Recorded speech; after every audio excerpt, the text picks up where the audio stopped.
Hey y'all, how y'all doing?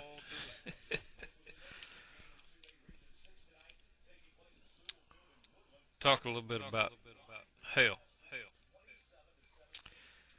Regarding Michelangelo's Last Judgment painting, look at the lower part of the picture when the pitchfork men are by devils being cast into cauldrons and burning fires where hateful friends are gnawing at the skulls of the suffering sinners and where there is a hellish cannibalism going on.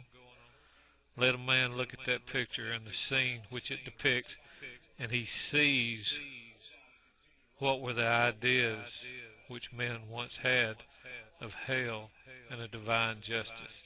It was a nightmare, a hideous as was ever begotten by hellish brood of men, and it was an atrocity, a slander on God. As a boy, I was given the unusual, terrifying mixture message, God is love. And if you don't believe how much He loves you,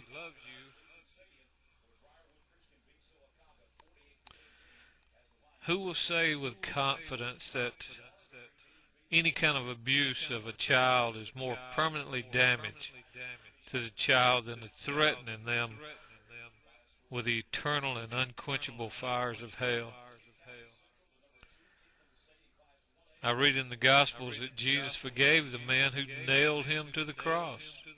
He even promised, "This day you shall be with me in paradise," to the thief crucified next to Him.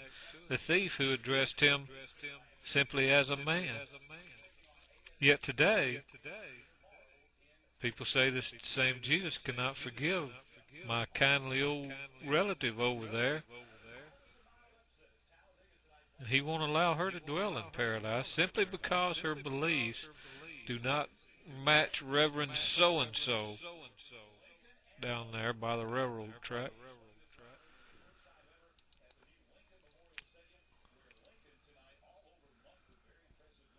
It's a big world. When I see all the continents, all the people all over the world, all the races of men, and I see their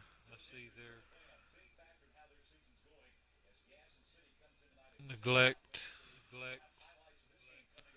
how they've been stripped, peeled, despoiled, downtrodden.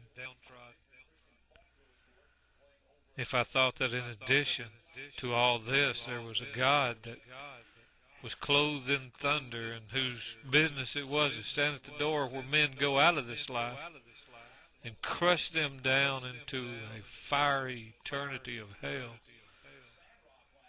every existence of charity, of sympathy, and of love that is born in me by Christ, as it is every man, would stand crying.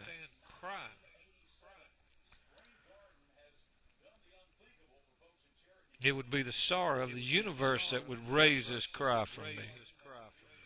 Love is not hatred or wrath, consigning billions of people to eternal torture because they have offended your ego or disobeyed your rules. Love is not obedience, conformity, and submission. That's a counterfeit love. It's a love that's contingent upon authority, punishment, or reward. True love is respect and admiration, compassion, kindness, freely given by a healthy, unafraid human being from the heart that God has given him. The future, the spiritual evolution of mankind advances, the more certain it seems to me that the path to a genuine religiosity does not lie through the fear of life or through the fear of death and blind faith, but through striving after rational knowledge. made in the image of God. All humans have a mortal sense, a judicial sentiment. Even the unredeemed cringe when the Holocaust is reviewed.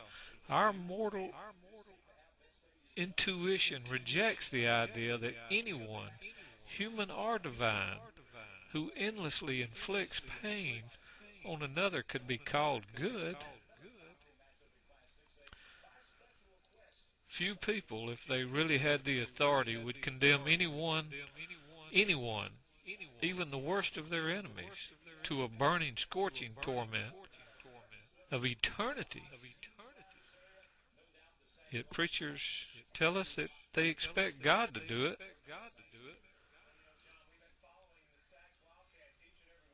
Those who impute such actions to God as make him resemble the worst of beings, and so run into downright demonism. I cannot help think that the menace of hell makes as many devils as the severe penal colonies of humanity make villains. Belief in a cruel God makes a cruel man. Those who can make you believe absurdities can make you commit atrocities.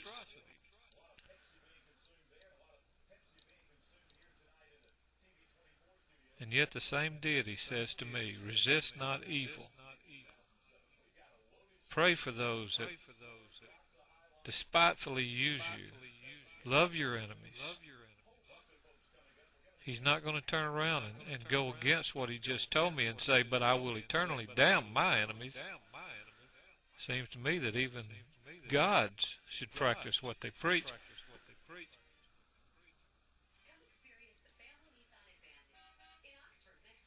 Men have ascribed to God's imperfections that they would deplore in themselves.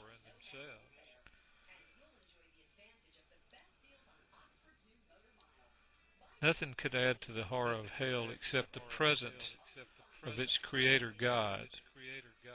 While I have life, as long as I draw breath, I shall deny with all my strength and hate with every drop of my blood this infinite lie of hell. How many can believe in eternal punishment or in any soul which God has made being lost, and also believe in the love, even in the justice of God? It's a mystery indeed. Not afraid of any God in the universe who would send me or any other man or woman to hell. If there was such a being, he would not be God. He would be the devil. Scriptures tell me what punishments for sin are, and they don't tell me that it's hell. I've heard people say Christ used the word hell himself. You need to get you a good concordance. See what he's saying before you condemn people to this place of horrible men's making. I'm going to cool down now.